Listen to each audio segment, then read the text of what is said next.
garden. So what has been your impression since January 12th of the devastation? And you're not just responsible for Selma, you have to deal with the whole state. That's right. What's your take on things? Well, January 12th changed the lives of so many folks here in Dallas County and in the regions of the state of Alabama.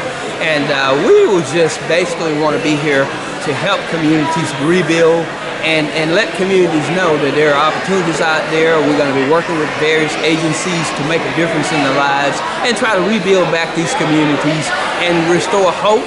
And we want to say to the communities, be encouraged. Know that we can be here as a helping hand and as a partner in rural communities. So certainly we're here today with so many people reaching out, trying to provide services to help people to rebuild their communities and put their lives back together. So we're just happy to be a part of this team today. We talked to other federal agencies, and we're just happy to be a part of this organizational approach to try to rebuild the Selma community, but not only just Selma, but the other areas that we serve also. So thank you for this opportunity for us to come to the table. And so have you already had to help? Have you been able to help people since then? Yes, we got some applications out, and we have developed a team that's going to work in partnership, and we're going to streamline those applications and try to expedite those in processing to make sure that we can help these communities to come back and get on their feet again.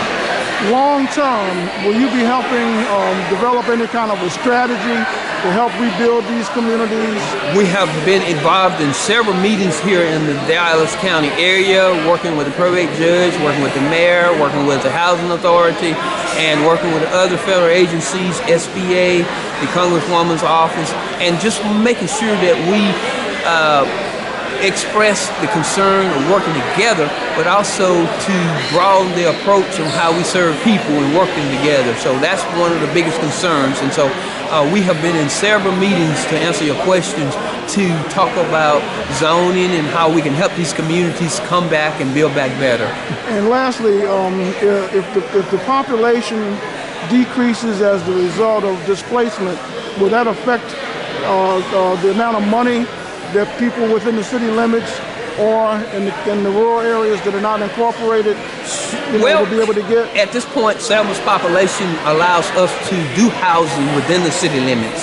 Unfortunately, there are over 10,000, so we can't do anything with the water and environmental programs on the direct side.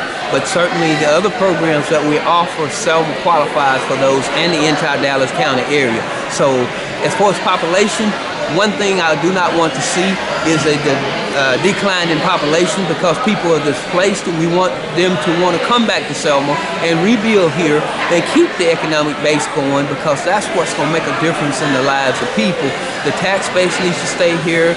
The people needs to be able to come back here, educate their children, find jobs, and make Selma the place that it needs to be. And what about, are you doing grants and loans? Yes, our grant program for the impacted areas has increased to $36,000 and still have for the 504 program. And there's a $40,000 loan that can go with that particular program for 1%. And also we can finance a house up to roughly $377,000 for new construction. So certainly we can build and advance those programs anywhere in the Dallas County area. Is there a specific website for the 504? It's under the single family housing program, and we're gonna have packages at the FEMA tables, and they'll do some pre-screening, try to help us deliver those programs. And at that point in time, we're gonna have jump teams to process the applications once they come in, because we know of the urgency nature of trying to get people back in their homes. Anything else that you'd like to say? I'd like to say that I'm excited to be here today, part of this disaster relief conference, and we're here committed to help rural communities, and that's what rural development stands for, making a difference in rural communities. And when rural communities work together, America prospers. So thank you for interviewing us. Thank you.